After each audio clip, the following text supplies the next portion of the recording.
So, hier verkaufen wir Yachten am Stück, so muss man sagen. Und ich war immer der Meinung, das Ding da sieht aus wie eine Titanic für mich von der Größe her. Jetzt muss man auch sagen, die wirken natürlich, wenn sie nicht im Wasser sind, noch mal ein gutes Stück größer. Und das ist der Vorteil hier natürlich auf der Boot in Düsseldorf. Zusammen bin ich mit Andreas. Hi Andreas, du bist ein cooler Typ. Ja, du kommst aus Polen, muss ich sagen. Du wohnst in Polen? Nee, du wohnst in Deutschland. Nein, wir sitzen, also... Ist egal. Also in Berlin. Du sprichst aber zufälligerweise Polnisch, ja? Ja. So, ihr baut nämlich in Polen und das Ganze ist sehr, sehr zentral. Ihr habt euch auf die Fahne geschrieben, Luxusjachten für kleines Geld, 319.999 €. Das ist, ich nehme an, die Grundausstattung, die ihr habt. Und da kann man noch, ich sag mal, habe ich die Möglichkeit, 1 Million noch mal reinzustecken bei euch? Nein, also der Startpreis beginnt bei 319.000. Das ist ein vollwertiges Boot halt, inklusive Flybridge und Bugstrahlruder. Das Heckstrahlruder ist nicht mit dabei, aber wenn man das Heckstrahlruder noch mit hinzubestellen würde, würde man in etwa diese Optik vom Boot erwerben können. Boah, das Ding ist wunderschön. Es ist groß. Wie lang ist es denn? Wir haben hier 13,5 mal 4,30 Meter an Länge vom Boot, Größe. Und das Boot wiegt ca. 14 Tonnen.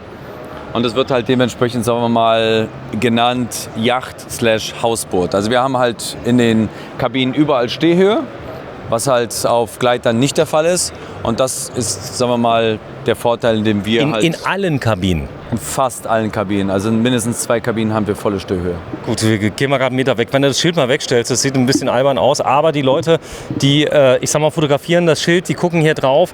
Ihr seid einer der absoluten Highlights hier auf der Messe, weil ihr relativ, ich sag mal, preisaggressiv rangeht, ganz offen. Ihr seid ganz ehrlich, ihr sagt, wir haben noch keinen Namen. Im Moment, ich sag mal, bauen wir mal Boote, bringen die unter Leute, aber wir können das Bootsbauen. Wo kommt da die Expertise her bei euch? Also die Geschäftsleitung baut seit über 20 Jahren Segelboote. Die Segelboote haben wir halt dementsprechend 2015 komplett aufgegeben und bauen seitdem her die Motorjachten, weil die halt, sagen wir mal, mehr im Kommen gewesen sind als die Segeljachten. Segeljachten sind halt sehr umfangreicher vom Aufbau, von der Ausstattung und deswegen hat sich die Geschäftsleitung dazu entschieden, die Thematik Segeljachten komplett aufzugeben und nur noch halt Motorjachten zu produzieren. So, das Ding gleitet ja, muss man sagen, nicht, sondern es verdrängt. Das bedeutet, die Fahrt ist ein bisschen langsamer, aber ich spare jede Menge Sprit, weil ich muss nicht gleiten, das ist der Vorteil. Und ich habe eine Stehhöhe in einen Raum, das hast du im Gleiter nicht, oder? Also wir haben hier die Möglichkeit, 2x 440 PS zu bestellen. Und dann kann er gleiten. Und dann bekommen wir das Boot auch ins Gleiten und haben eine Höchstgeschwindigkeit von circa, je nach Ausstattung, zwischen 50 und 60 Stundenkilometern. Echt? Ja. Okay, und der Spritverbrauch pro Stunde? Ja, ist dann natürlich eine fahrende Tankstelle, wie bei jedem Boot. Aber wir haben 2 Dieselaggregate, die das alles immer noch im bezahlbaren. Ist das so wie beim, also ich kann auch mal Gas geben, wenn ich Bock drauf habe, kann ihn gleiten lassen, aber meistens werde ich wahrscheinlich, man darf eh nicht zu schnell fahren. Manchmal Richtig, auf dem Meer darf ich so schnell fahren, wie ich will? Ja. Okay, aber sehr schön. auf Bindgewässern ist das natürlich... Ich habe schon gehört, die kommen mit Radarfallen, die messen auf dem Rhein, das ist alles das, was ich gemerkt habe. Deswegen ist Gleiten manchmal das etwas Bessere, was natürlich... ganz krass ist das Raumgefühl. Wir gehen auch gleich mal hoch und gucken uns das an. Das ist wirklich... Die Leute sind total baff, wenn die hier reingucken. Also von der Großzügigkeit vom Raum her, oder? Ja, also wir haben die Möglichkeit, hinten das Ganze mit einer Reling abzuschließen, können aber hinten auch eine Lounge hinzubestellen, sodass wir halt eine offene Plattform im hinteren Bereich haben. Und diese wäre dann auch optional absenkbar bestellbar. Echt? Ja. Okay, das heißt, ich kann da Spielzeuge drauf machen und so? Genau, man kann dann halt einen Jetski oder einen Tender halt mit draufstellen. So, und das hier ist das Heckstrahlruder, von dem wir gesprochen haben. Das ist das riesige Heckstrahlruder, was dann halt dementsprechend optional bestellbar ist. Auch ohne dieses Heckstrahlruder würde ich das Boot niemals verkaufen. Ich muss mal gerade darüber, dass wir das einmal... er hilft mir. So, jetzt mal kurz reingehen. Das ist das Heckstrahlruder. Und das ist eigentlich nur ein Motor und der fährt von links nach rechts, oder? Genau, wir haben hier 125er KGF drin. Und bei diesem 14,5 schweren Boot ist das wirklich auch wieder hier fast in der Stelle einmal komplett drehbar. Das Boot war noch nie im Wasser, oder? Das Boot war noch nie im Wasser, ist ein Neuboot, so wie die blaue auch. Ich guck mal gerade, das hier ist das Ruder. Das ist das Ruder, ja. Ja, ist jetzt unschwer zu erkennen, ja, dass das Ruder. Und das langt. Das ist. Das langt völlig aus, ja. Cool. Mit dem können wir auch in der Stelle drehen. Und das ist das Ding, das ist dann praktisch mal zwei, wenn du zwei Motoren hast. Richtig, dann haben wir links und rechts die Motoren und dann auch natürlich zwei Ruder. So, wenn das jetzt hier Leck schlägt, ist das einfach, dass es Leck schlägt? GFK ist ja sehr, Das GFK lässt sich ohne weiteres. ohne Leiter. Dann ist ja Wasser drin, könnte eindringen. Wie ist das Konzept? Aber wir haben 3 Bilgepumpen, die das Wasser halt dementsprechend passiert heute Morgen nichts. Okay, gut. Okay, verstanden. Das heißt, dann bringst du in die Yacht. Ist ja so, Vorsicht, Kopf. Ich guck mal gerade hier vorne hoch. Mensch, ist das ein geiles Teil. Also, wenn ich hier mal reingucke, wie schön das auch gemacht ist. Und das eigentlich zum Preis von einem etwas längeren Wohnmobil, wenn du siehst. Also, wenn Leute Wohnmobile kaufen, da 500.000, 600.000 Euro für ausgeben, da kriegen sie auch eine Yacht für, oder? Richtig, bei 320.000 geht's los. Verglichen das zu anderen Werften ist das hier wirklich ein Geschenk. Momentan noch. Ja, gut, da werden die Leute sich jetzt wieder aufregen, werden sagen, Geschenk und keine Ahnung, das Geld muss ich ja haben. Aber es gibt auch viele, ich sag mal, ihr habt ja jetzt nicht die Multimillionäre und Filmstars, die sowas kaufen. Die kaufen vielleicht andere Sachen, ja. Aber der Otto Normalbürger, der gut gespart hat, der vielleicht eine Eigentumswohnung verkauft hat, jetzt ein bisschen leben will und so. Nein, also man wird staunen. Wir haben Kunden, die sich sagen, wenn sie die Firmen, darf ich jetzt nicht nennen, zu anderen Werften gehen und dann Preise von fast über 1 Million Euro bekommen und dann unser Boot begutachten, sagen sich, warum soll ich halt dementsprechend das überbezahlen, wenn das hier mitunter überhaupt rein gar nicht schlechter gebaut ist und die Qualität mehr als gut für diesen Preis ist. Absolut. Also, wenn ich ein Haus im Wasser haben möchte, dann werden wir gleich mal sehen, wie viele Leute, du hast gesagt, ungefähr 2 bis 4 können schön Das aufleben, Boot oder? ist zugelassen für 10 Personen. Wir waren persönlich hier auch schon mit 14 Personen drauf. Also jetzt nicht übernachtet, aber halt dementsprechend jetzt einen Tag verbringen, ist das ohne weiteres möglich. Sag mal, wenn du mich mal aufklärst mit dem Anker, du lässt den Anker einfach runter und er hält, oder wie? Richtig, genau. Wie denn? Na, das Boot wird dann weggetrieben und der Anker setzt sich dann fest und dann steht man Boden. meistenteils an einer Stelle oder muss man hinten im Heck einen weiteren Anker werfen. Boah, es gibt so Dresche, was ich jetzt hier mache, indem ich so Fragen stelle, die natürlich, ich meine, ihr habt ja nur Spezialisten oder habt ihr auch normales Publikum hier, die einfach mal gucken wollen hier auf der Messe? Wir haben auch normales Publikum, die überhaupt komplett neu, so wie du auch in der Yacht-Thematik sind. Und allein heute haben wir 2 Boote an Eigner verkauft, die haben gar keine Ahnung von Booten gehabt. Das ist geil, das finde ich gut. Ja. Also die können ja vertrauen. Lieferzeit hier von dem? Wir haben jetzt hier noch einen Lieferslot für ein kleines Boot zum 30.07. und die Seamaster ist in 7-8 Monaten lieferbar. Echt? Ja. Okay. So, dann bestelle ich die und dann stehst du irgendwann mal vor der Tür mit dem LKW. Genau, so, wir und dann, klingeln dann einmal und sagen, wir sind da und dann geht's los. sag mal, es gab noch nie einen Kunden, der gesagt hat, ich will damit gar nicht fahren, ich stelle die hier auf Stelzen, so wie hier und nimm's als Tiny House. Nein. Warum nicht? Ist doch geil. Nö, weil die meisten Leute verglichen jetzt halt zu einem Tiny House, möchten unterwegs sein. Viele bleiben auch in der Marina, benutzen das halt als, sagen wir mal, Zweitwohnsitz oder stellen das Boot mit dem Heck halt in Südausrichtung, dass sie dann halt wie so ein Apartment auf dem Wasser haben. Haben Spaß. Das heißt, Ja. also was ist ein schöner... Ich war ja jetzt in Sanremo. Das heißt, dann habe ich gedreht in Monte Carlo, habe ich gedreht, ja. Also in Monaco. Und da hat die mir erzählt, so am Tag, so eine lange Yacht, zahlen die da 100.000 Euro. Ja, das sind natürlich andere Preise wie bei uns in Deutschland oder halt in Kroatien, was man dann an Liegeplätze bezahlen muss. Aber das sind auch, sagen wir mal, etwas andere Klassen, wie das jetzt hier ist. Du hast mir erzählt, 400 Euro im Jahr ist zum Beispiel in Berlin? 400 Euro im Monat zahlt man für so ein 12 mal 3,5 Meter großes Boot. Im Monat? Ja, im Monat. Für eine Seamaster. Also wenn man bei uns ein Boot kauft, bekommt man auch einen Liegeplatz. Kostenlos. Was heißt kostenlos? Man muss halt dementsprechend den Vertrag dann übernehmen. Und da liegt man halt im Schnitt so auch zwischen 300 und 400 Euro. Und wo? Monatlich. Das wäre einmal in Henningsdorf oder halt Berlin. Okay. in Berlin oder halt am Wannsee. Also nicht in Polen. Nein. Okay, wunderbar. Ich würde den Polen nehmen, ja, das ist auch schön. Aber das ist ein bisschen näher. Das heißt, Berlin am Wannsee, da kann ich hin rein, da könnte ich zum Beispiel drin leben und könnte sagen, hey, langt mir von der Größe, ist Richtig. ja ein nettes Haus, oder? Das definitiv. Also bei der Seamaster kann man definitiv einziehen. Ich kenne ja sowas wie Baustellenbetankung. Also gibt es da Tankschiffe, die einen betanken oder wie läuft das denn in der Marina? Nein. Wir haben etliche Tankstellen bei uns in Berlin und Umland. Da ist es gar kein Problem. Man fährt da hin, oder? Ja, man fährt hin. Ist das schwer, weil die Leute können sich ja vorstellen, so ein dickes Ding zu fahren? Nein, also dieses Boot lässt sich einfacher manövrieren als jetzt ein kleineres Boot, was halt weniger wiegt.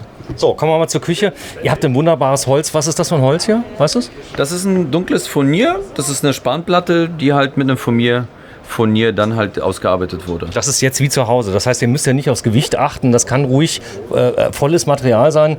Du hast ja ganz oft, in der Reisemobilbranche, hast ja so Multiplexplatten, Pappel und so. Das habt ihr nicht. Das ist hier wie zu Hause, oder? Nein, das ist wie zu Hause. Wir haben hier einen dreifachen Mülleimer fest eingebaut. Du bist so schnell. Mach gerade nochmal auf. Also ein Mülltrennsystem groß ist es drin. Ja, Trennsystem. Ja, das Franke Spüle, eine ganz normale. Das ist alles Haushaltsqualität. Apotheker. Das ist halt Serienausstattung. Das bekommt man bei uns in der Serienausstattung.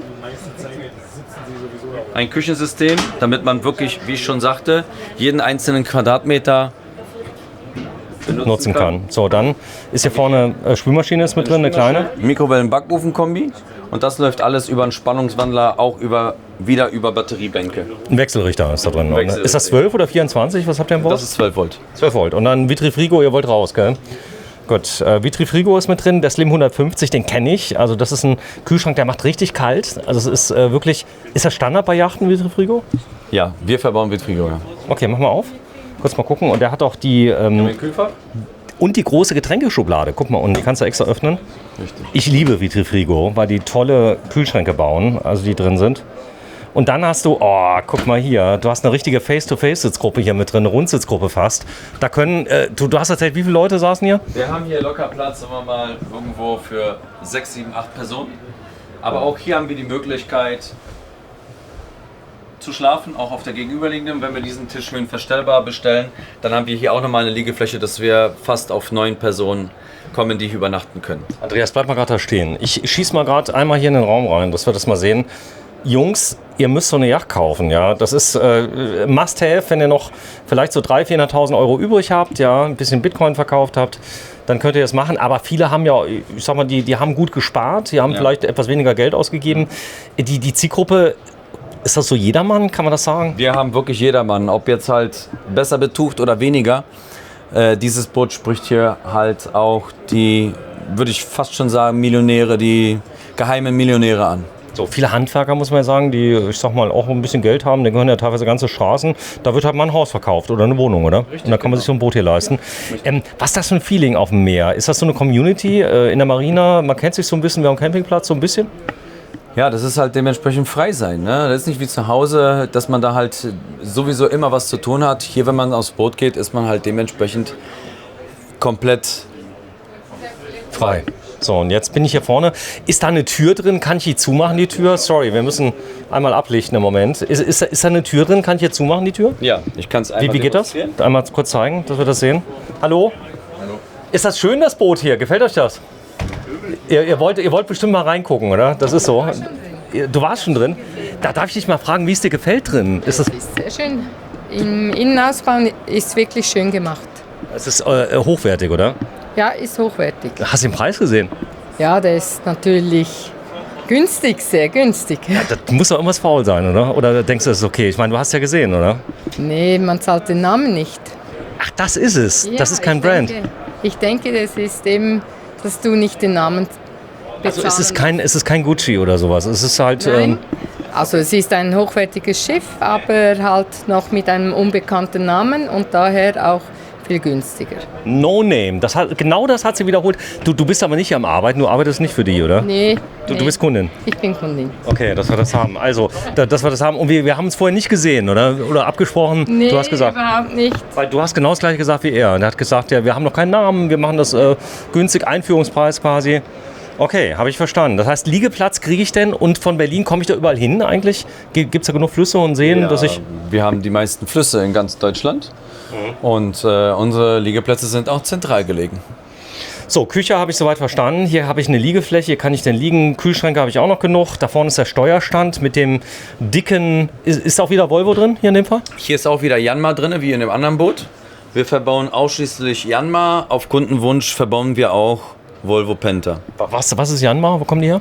Yanmar, was ist Yanmar? Yanmar ist ein japanischer Hersteller, mit dem wir halt die bessere Erfahrung gesammelt haben, aufgrund dessen, weil der halt erstens weniger Probleme macht und von den Leuten so angesehen wird, dass der man sagt, unkaputtbar ist. Also Janmar kennt man in der Branche. Ja, definitiv, bloß ich bin der Einzige mal wieder, der den nicht kennt, oder? Ja. So, sehr schön, hast du schon gesagt. So, und hier habe ich schon gelernt, da kann man sehen, wie viel Kraftstoff drin ist. Richtig, genau. Ist Mach mal auch an, wieder bitte. eine Anzeige. So, und drückst du drauf und dann läuft so hoch und dann zählt er Genau, richtig. und ist voll. Nein, der ist leer für den Transport und auch hier für die Miste mussten wir die Tanks. Es gab nämlich Vorschriften, die haben gesagt, bitte nicht hier rollende Kraftstofflager reinfahren, oder? So, hier vorne kann ich was hinlegen, korrekt? Das ist Richtig. so. Ihr wollt noch mal raus, oder? Ja. Genau, warte mal, ich gehe mal gerade hier hin. Ich werde jetzt das Ding mal fahren, hier, brumm, brumm. Und das ist der Steuerstand, den ich jetzt hier habe.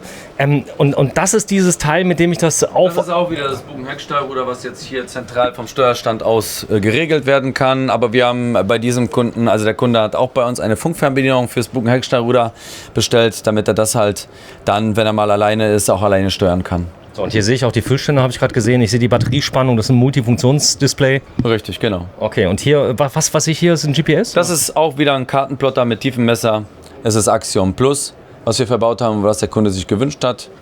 Also wie der Kunde will. Der kann auch so ein Ding, was sich dreht, auf dem Dach haben. Der kann auch nur da haben, ja. Ja, was ist Radar oder was? Radar, ja. Okay, macht das Sinn?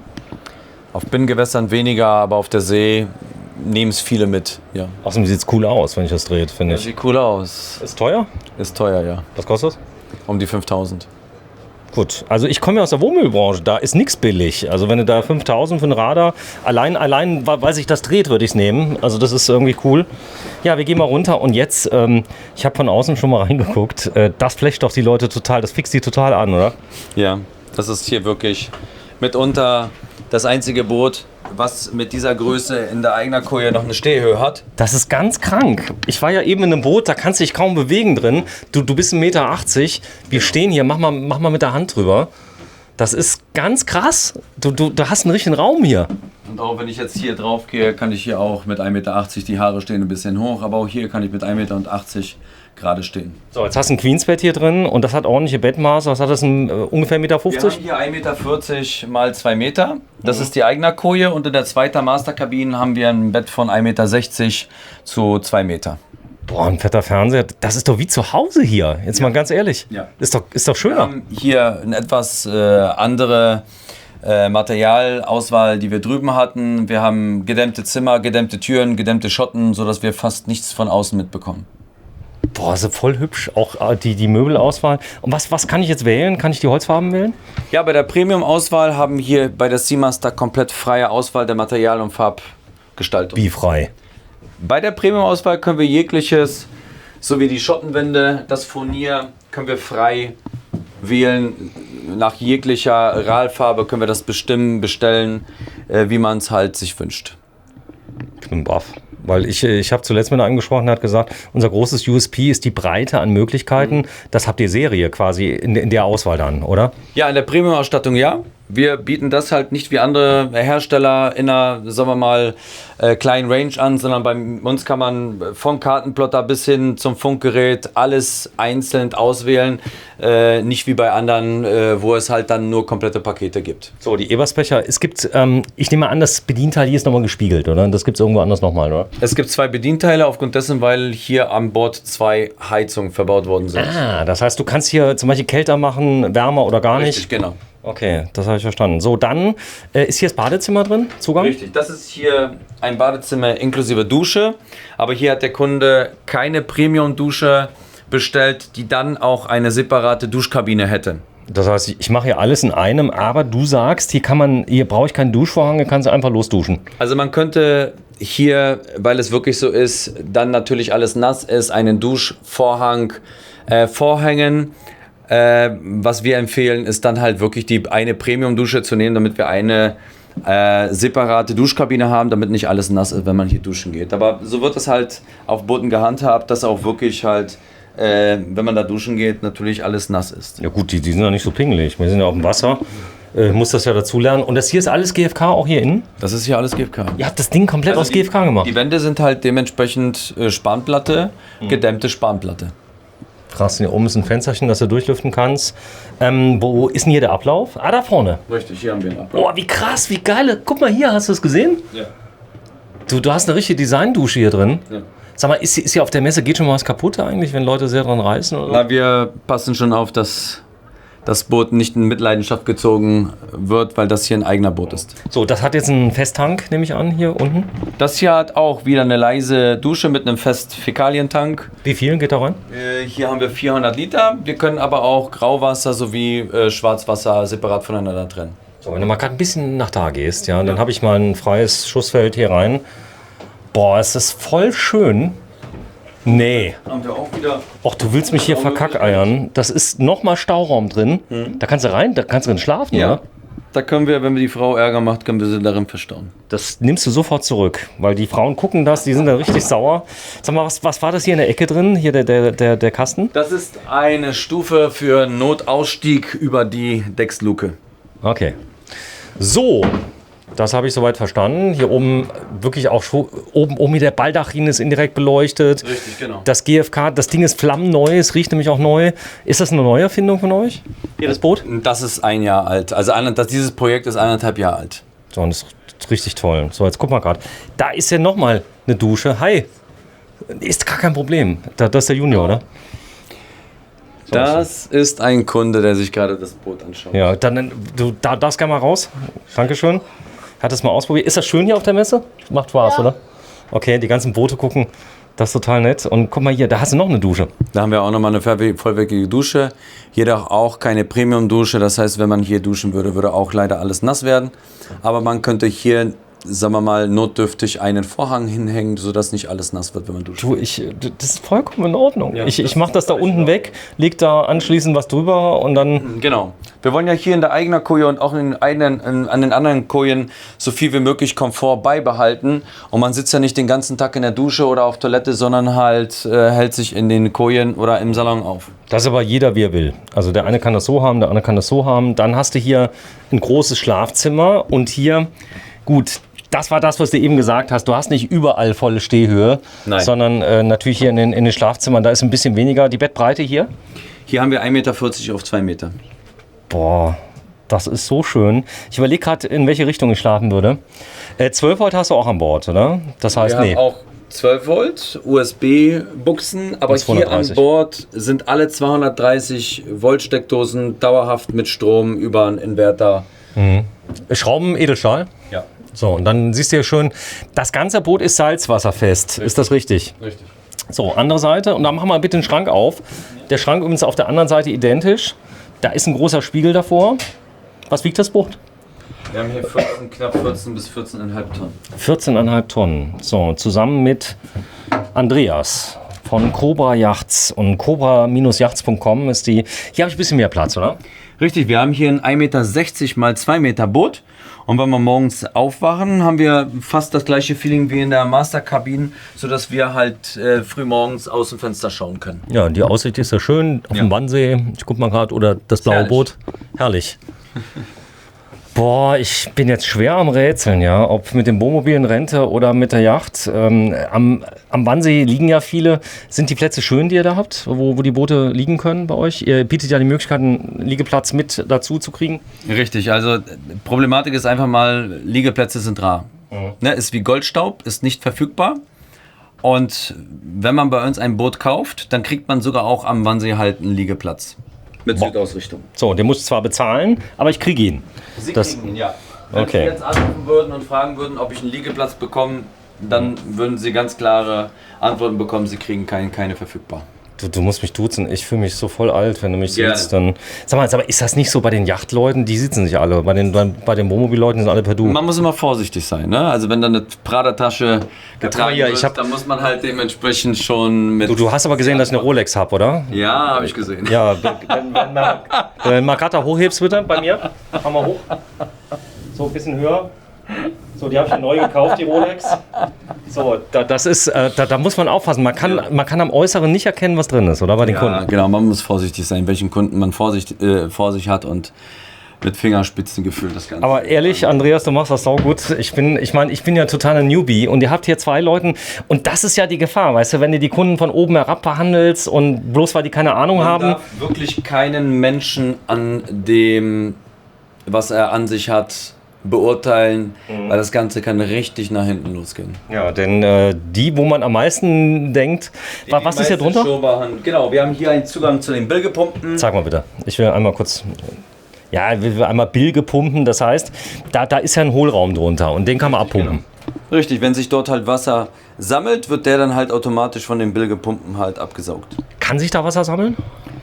Wenn wir halt, sagen wir mal, Starkregen haben oder wenn von hinten vielleicht mal das Wasser hochkommt auf der See, dann kann automatisch da drinnen auch Wasser sammeln. Das wird dann automatisch abgepumpt. Okay, das ist ganz normal. Das wird auch trocken wieder danach. Ja.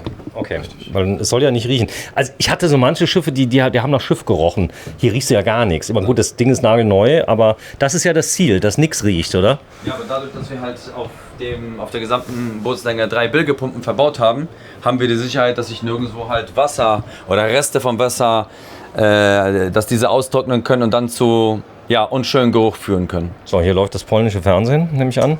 Das ist irgendein Sender, der von irgendjemandem hier eingestellt worden ist. Aber sicherlich nicht polnisches Fernsehen. Nee, es war gerade eben auch polnisch. Ja? War der ohne Scheiß, der war der da. Okay. Also es gefällt mir schon mal gut. So, das muss ich mal sagen. Jetzt kommt's ja, es wird ja noch viel besser. Denn ihr wärt ja nicht von Cobra Yachts, wenn ihr nicht noch einen zweiten Stock hättet. Und die Firma seid mit den höchsten, wie hast du es genannt? Wir haben die höchste Flybridge in dieser Klasse. So, dann gehen wir mal hoch. Das ist so eine Treppe, geh ruhig mal vor. Die höchste Flybridge. Also ich muss die Terminologie, die muss ich spätestens morgen drauf haben. Dann filmen wir nämlich diese Superjachten, wo wahrscheinlich die Kardashians oder sowas drauf sind. Oh, ich komme hier mit der Treppe, ey, das ist, wenn du das noch nie gemacht hast, ich zeige dir das mal. Es gibt hier so eine Reihenfolge, wie man treten muss, ja. Und da ich ja kein Abitur habe, habe ich das Problem, boah, ist das schön hier. Ist das Liegewiese? Das ist eine Liegewiese, wie auch im vorderen Bereich des Bootes wir eine haben. Ja, so. Ach so, vorne auch nochmal? Genau. Aber die gucken wir uns gleich an. So, machen wir das. Ich darf hier nicht hier durchgehen. Und das ist noch ein Steuerstand. Das ist der zweite Steuerstand, der zweite vollwertige Steuerstand, genau. So, und das Ding, was da drin ist, was zeigt das an? Hier rechts? Hier, das Display. Also wenn wir jetzt halt hier, ich denke mal, ein AIS hätten, dann würde das auch funktionieren, aber der Kunde das nicht bestellt hat, ist nicht angeschlossen und somit. Was ist das AIS? Damit kann man halt andere Boote orten, wenn diese auch ein AIS verbaut haben. Ah, das ist so eine Art GPS-Transponder wie beim Flugzeug? Genau.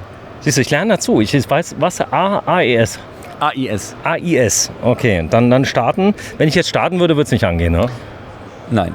Gut, hoffentlich. Wir sind ja auf der Messe. Ist auch kein Sprit drin. Das ist der, habe ich schon gelernt, der Gashebel.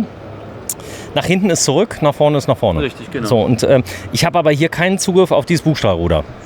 Nein, weil wir auch nicht empfehlen, dass man von oben ein- oder ausparkt.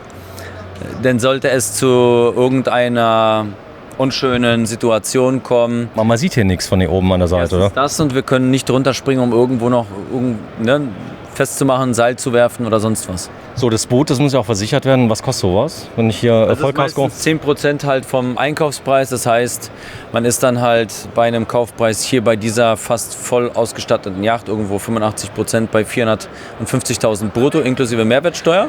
Und davon muss man dann halt ca. 10% im Jahr rechnen. 45.000 Euro, die Versicherung. 4.500 Euro. Okay. 45.000, das sind ungefähr 4%.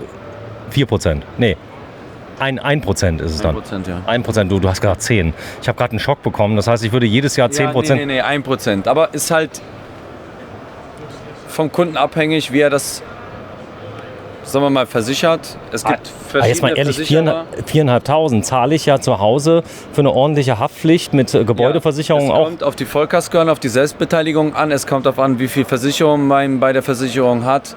Da spielen so einige Dinge halt eine sehr große Rolle. Doch, ich bin dir so dankbar für die beiden Drehs. Ich habe jetzt schon sehr viel gelernt. Ich habe gelernt, Steuerstand, dass Yanmar ein japanischer Hersteller ist, den man kennen muss, wenn man hier auf der Boot dreht. Dass du mich nicht komplett fertig machst, weil ich keine Ahnung habe, sondern sagst, hier kommen ja viele her, die sehen das hier und sagen, das ist toll. Fragen die denn auch, was man damit so machen kann und so weiter? Kommen die vollkommen unbedarft teilweise her? Wir haben halt 50% auch komplett Amateure, die damit beginnen wollen und die dann sagen, Mensch, das wäre doch mal wirklich ein guter Einstieg. Sehr schön. Jetzt mal eine Frage, gibt es einen Gebrauchbootemarkt, wenn ich mich jetzt komplett verkauft habe, will denn was Größeres, was anderes, nimmt ihr irgendwas in Zahlung oder gibt es da eBay Kleinanzeigen, wie läuft das? Ja, der Vorteil ist, dass wir halt über den Anfang der Zeit komplett ausverkauft waren, über 2 Jahre, gibt es keinerlei Gebrauchtboote von unseren Booten. Und die Lieferzeit auch sehr lange gewesen ist, was sich jetzt etwas beruhigt hat, wird man dieses Boot, wenn man es reinstellt, dann auch sehr, sehr schnell los, weil es keine Gebrauchten gibt. So, wir haben voll die Krise, merkst du das? Ja, wir haben total die Krise, ja. Aber nicht bei uns im Bootsbau. Nicht für uns im Bootsbau, weil das eine Immobilie quasi ist. Die hatten Werte halt, alles wird teurer, kann man schon sagen. Also wenn ich heute eins kaufe, wahrscheinlich müsst ihr nächstes Jahr wieder erhöhen, oder? Also eine Seamaster oder eine Futura würde jetzt, wenn sie gebraucht irgendwo verfügbar ist, definitiv teurer verkauft werden, als wenn man sie neu bestellt. Und sowieso auf der Boot Düsseldorf. Weil ich sie eben direkt kriege, Ja, das ist der Vorteil. Weil sie sofort verfügbar ist. So, hier habe ich eine Rundsitzgruppe, das zeige ich mal. Wenn du dich mal gerade da reinsetzt nochmal, im Größenvergleich 1,80 Meter. Du machst auch alles mit mir, Andreas. Ich denke mir, wenn du hier die Messe vorüber hast, das schlaucht schon. Aber es macht auch Höllenspaß, oder? Sich mal zu präsentieren, oder? Ja, es macht höllisch Spaß, weil wir sehr, sehr viele Kunden haben, die sich für unser Produkt interessieren. Und das natürlich für uns auch ein positives Feedback für unsere Arbeit ist, die wir hier auf die Beine gestellt haben. Boah, es ist eine Höllenarbeit, so eine Messe hier. Da habt ihr aber Glück gehabt hier mit der Halle. Also ihr habt früh genug gebucht hier? Ja, wir haben sehr, sehr früh genug gebucht, damit wir halt in der Halle 1 sind, wo halt mitunter alle erst reinkommen, bevor sie in die anderen Hallen gehen. So, es sind genug Hallen da. Wir werden berichten über diese wunderbare Messe. Da hinten steht Caracat, da haben wir ja berichtet hier auf den Caravan-Salon in Düsseldorf. Das ist ja Homran hier. Die Halle kenne ich. Da ist normalerweise, sind ganz andere Marken. Hümer ist hier nochmal drin mit Reisemobilen und Co. Da bist du wahrscheinlich noch nie gewesen, oder? Hier in der Halle? Nein. Die größte Reise-Wohnmobilmesse der Welt ist hier normalerweise. Und das ist jetzt die größte Bootsmesse.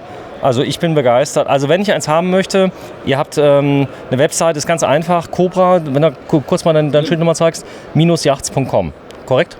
Ja. So, vielen Dank fürs Einschalten. Hier ist German Television. Wir müssen noch einmal kurz runter. Ich habe noch eine Sache vergessen, da werden die Leute mich steinigen. In der Hoffnung, dass ich jetzt hier...